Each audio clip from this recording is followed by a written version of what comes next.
Hello বন্ধুরা, very very good morning. আশা করি তোমরা সকলে অনেক অনেক ভালো আছো।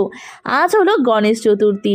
আমার প্রত্যেক বন্ধুকে জানাই গণেশ পূজার অনেক শুভেচ্ছা, আন্তরিক ভালোবাসা। বাঙালিদের 12 মাসে 13 পার্বণ। গণেশ পূজা হলেই মনে হয় বাঙালিদের সব থেকে শ্রেষ্ঠ উৎসব দুর্গাপুজো। সেটাও আর বেশি দিন দেরি নেই, হাতে গোনা আর কয়েকটা দিনের অপেক্ষা। তারপরে মা আসবে আমাদের সকলের কাছে।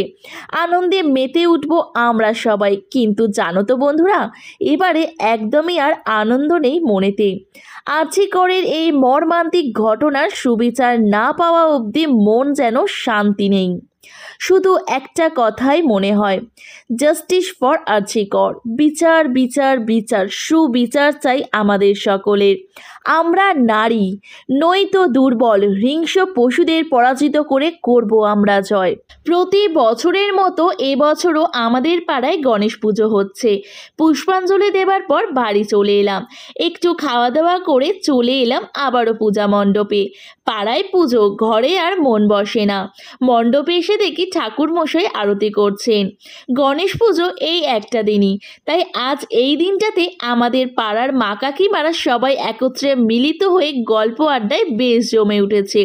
দেখো কত সুন্দর সবাই একসাথে বসে গল্প করছে। আবারও কিন্তু দেখা হবে সবার সাথে বাঙালিদের সব থেকে শ্রেষ্ঠ উৎসব দুর্গাপুজোয়। দুর্গাপুজোর 5টা দিন আমরা কিন্তু সবাই একসাথে দারুণ মজা করে আনন্দ করে কাটাই। হাজার আনন্দের মাঝে ছোট্ট বোনটার কথা ভুলে গেলে হবে না বন্ধুরা, যেই অকালে প্রাণ হারালো হিংস্র পশুদের হাতে। মা দুর্গা আগমনের আগে সেই খারাপ মন মানসিকতা মানুষগুলোর শাস্তি চাই, শাস্তি চাই, শাস্তি চাই। গণেশ পুজো একটা দিন, আজ দিনটা শেষ হলেই গণেশ পুজো শেষ। কয়েকদিন পর মায়ের সাথে আগমন হবে গণেশ দাদার। আমার পিছনে গণেশ ঠাকুরের আরতি চলছে। পুজো প্রায় শেষের পথে। পুজো কমপ্লিট হয়ে যাওয়ার পর গণেশ ঠাকুরটা একবার তোমাদের দেখালাম। এই হলো আমাদের পাড়ার ঠাকুর। এরপর সবাই কিন্তু একসাথে প্রসাদ খাচ্ছিলাম। এদিকে দেখতে পেলাম ভাইজি আর বৌদি কিন্তু প্রসাদ খাচ্ছে, তাই ঝটপট আমিও ক্যামেরা বন্দি করে নিলাম। ভাইজি দেখতে পেয়ে ভীষণ লজ্জা পেয়ে গেল, বারবার বলল, পিসিমণি আমাকে আর ভিডিও করো না। প্রসাদ খাওয়া কমপ্লিট করে আমি চলে এলাম পাশের পাড়ায়। দেখো ছোট্ট গণেশ ঠাকুরকে কত সুন্দর দেখতে লাগছে। এরপর আমি চলে এসেছি বাড়িতে এসে প্রসাদ খেয়ে খাওয়া দাওয়া করে আবারও সন্ধেবেলা চলে এলাম আরেকটা গণেশ ঠাকুর দেখতে পাশের পাড়াতে। আমাদের দমদমে কিন্তু অনেকগুলোই গণেশ পুজো হয়। দেখো কত সুন্দর লাইটিং করেছে।